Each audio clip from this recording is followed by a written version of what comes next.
السلام عليكم ورحمة الله وبركاته. أهلا بحضراتكم في فيديو جديد من فيديوهاتنا. موقف النادي الأهلي من رحيل أحمد نبيل كوكا خلال الميركاتو الصيفي الحالي. تصدرت أخبار أحمد نبيل كوكا خلال الساعات الماضية محركات البحث، حيث تلقى النادي الأهلي بحسب التقارير الصحفية في خلال الساعات الماضية عرضا رسميا من قاسم باشا التركي بيطلب فيه ضم أحمد نبيل كوكا لاعب وسط الفريق في فترة الانتقالات الصيفية الحالية، حيث يتبقى في عقده موسم واحد فقط. وكشف مصدر داخل النادي الأهلي عن أن إدارة الكرة بالنادي أحالت العرض الرسمي للجهاز الفني بقيادة خوسيه ريبيرو في حسم الموقف تماما بشأن بقائه أو بيعه خلال الميركاتو الحالي، خاصة أن إدارة الكرة بترغب في تجديد عقده في الفترة المقبلة. وأضاف المصدر أيضا أن هناك ترحيبا برحيل أحمد نبيل كوكا لاعب الأهلي إلى قاسم باشا التركي حال تجدد العرض بمقابل مالي أفضل يليق بالنادي واللاعب. وأشارت أيضا إلى أن العرض الذي وصل للنادي لا يليق بالنادي ومن ثم تحفظنا عليه، وأنه حال تجدد العرض بمقابل مادي أفضل سيتم التفكير في دراسة الأمر. ويرغب صاحب 24 عاما في خوض تجربة الاحتراف وإعطاء لنفسه فرصة جديدة في التعرف على بلاد أخرى. أحمد حسن كوكا يقترب من هذا النادي ويبتعد كثيرا عن الأهلي. بات المهاجم الدولي أحمد حسن كوكا لاعب لو هافر الفرنسي الحالي قريبا من أحد الأندية السعودية للتعاقد معه خلال الميركاتو الصيفي الحالي، ويبتعد كثيرا عن حسابات النادي الأهلي. بحسب فوت ميركاتو الفرنسي قال بأنه بعد انتهاء عقد كوكا مع نادي لو هافر يستعد لخوض تحدي جديد عقب توصله لاتفاق مع نادي الاتفاق السعودي للمحترفين. فيما أضاف الموقع أيضا أن الاتفاق السعودي كان قريبا في البداية من ضم لوك ديونج، لكن الصفقة فشلت في النهاية رغم وجود عقد لمدة عام واحد مع خيار الشراء. ولم تستغرق مفاوضات النادي الأهلي مع أحمد حسن كوكا الذي انتهى عقده مع النادي الفرنسي مؤخرا وقتا كثيرا، فقد تم ترشيحه لقيادة هجوم الأهلي في الموسم المقبل بعدما أصبح انتقال وسام أبو علي قاب قوسين أو أدنى من كولومبوس الأمريكي مسألة وقت فقط، وسيرحل في غضون ساعات عن الأهلي. ورغم أن البعض في الأهلي رحب بإتمام الصفقة باعتباره لاعبا حرا ولن يكلف النادي أي مبالغ، كما أنه يمتلك خبرات طويلة نتيجة تجاربه المتعددة في أوروبا ومع المنتخب الوطني الأول، وفضلا عن درايته بطبيعة المنافسات المحلية، كما أنه من أبناء قطاع الناشئين في الأهلي. إلا أن الخبر لاقى رفضا من الإسباني خوسيه ريبيرو المدير الفني للنادي الأهلي، وأنه ليس بحاجة لضمه خلال الميركاتو الصيفي الحالي. بيراميدز يخطف هدف النادي الأهلي.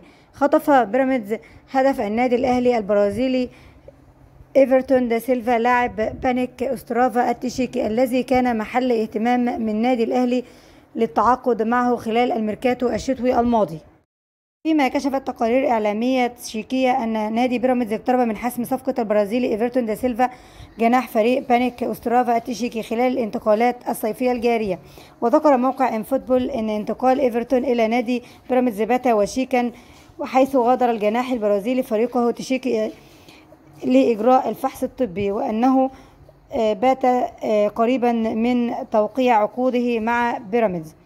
وظهرت الصفقة الجديدة خلال معسكر الفريق السماوي في تركيا استعدادا للموسم الجديد.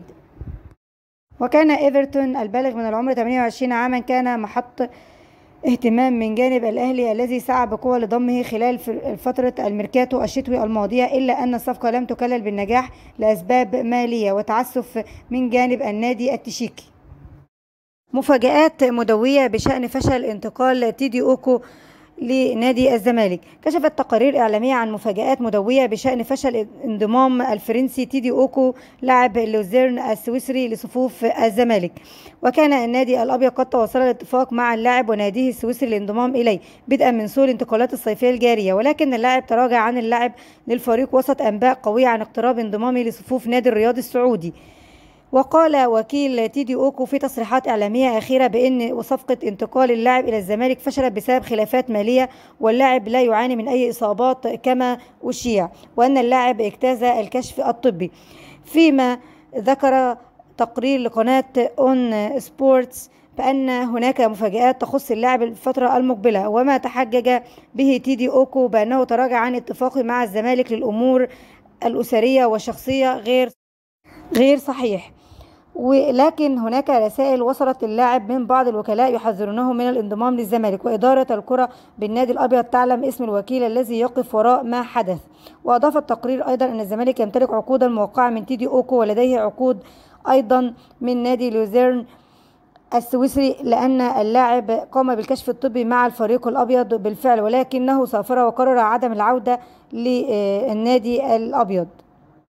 هناك محاولات لإقناعه بحل الأمور التي تعرقل الصفقة، ولكن لو وصلت الأمور لطريق مسدود فإن إدارة الزمالك ستقوم ببيع عقد اللاعب لنادي آخر، ولن يقوموا بتصعيد الموقف للفيفا وتقديم شكاوى تأخذ وقتا طويلا، كما أن اللاعب لن يستطيع أن يوقع لأي نادي آخر إلا بموافقة نادي الزمالك.